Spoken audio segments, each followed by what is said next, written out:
সফলতার স্বাদ পেতে ব্যর্থতার স্বাদ নেওয়া জরুরি, এমনটাই মনে করেন শ্রদ্ধা কাপুর। সম্প্রতি এক সাক্ষাৎকারে বলিউড অভিনেত্রী সফলতা ও ব্যর্থতা নিয়ে খোলামেলা কথা বলেছেন। স্ত্রী 2 ছবির সাফল্য প্রসঙ্গে শ্রদ্ধার ভাষ্য, এ আমার জন্য পরম পাওয়া। শুধু তাই নয়, হিন্দি ছবির জগতের জন্য এটা একটা ভালো দিক। এই ছবিতে অভিনয় করে প্রচুর মানুষের ভালোবাসা পাচ্ছি। সব মিলিয়ে সত্যিই আমি মুগ্ধ। সত্যি বলতে আমি এমন অনেক ছবির অংশ ছিলাম যে ছবিগুলো ভালো করেছে, তবে স্ত্রী 2 নিশ্চয়ই আমার সফলতার উড়ানকে আরও উচ্চতায় নিয়ে গিয়েছে। শ্রদ্ধার কাছে সফলতার সংজ্ঞা, যেটা করতে ভালোবাসি আর যেটা করলে খুশি হই সেটাই আমার কাছে সফলতা।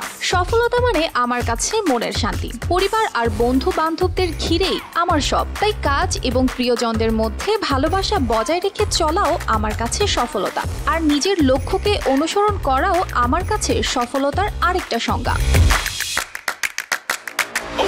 শ্রদ্ধা মনে করেন যে সফলতার পাশাপাশি মানুষের জীবনে ব্যর্থতা আসা জরুরি। তার ভাষ্যে, সফলতার পথে ব্যর্থতা গুরুত্বপূর্ণ একটি উপাদান।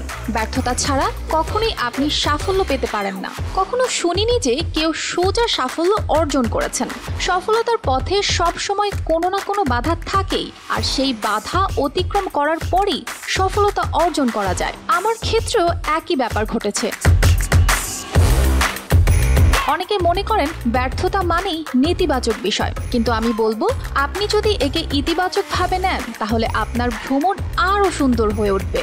সাম্প্রতিক সময়ে বলিউডে ভৌতিক হাসির ছবির জয়জয়কারী বেশি। এ ধরনের ছবি কি দর্শক বেশি পছন্দ করছেন? এই প্রশ্নের জবাবে শ্রদ্ধা জানান, আমি মনে করি না যে কেউ আত্মবিশ্বাসের সঙ্গে বলতে পারবেন যে এই ঘরানার ছবি সফল হবেই হবে।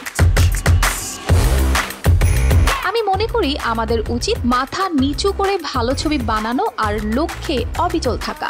যে ধরনের ছবি আমরা নির্মাণ করতে চাই, আমাদের উচিত সেই ধরনের ছবি নির্মাণ করা। এরপর তা দর্শকের হাতে ছেড়ে দেওয়া প্রয়োজন। একমাত্র দর্শকই জানেন তারা কি চান।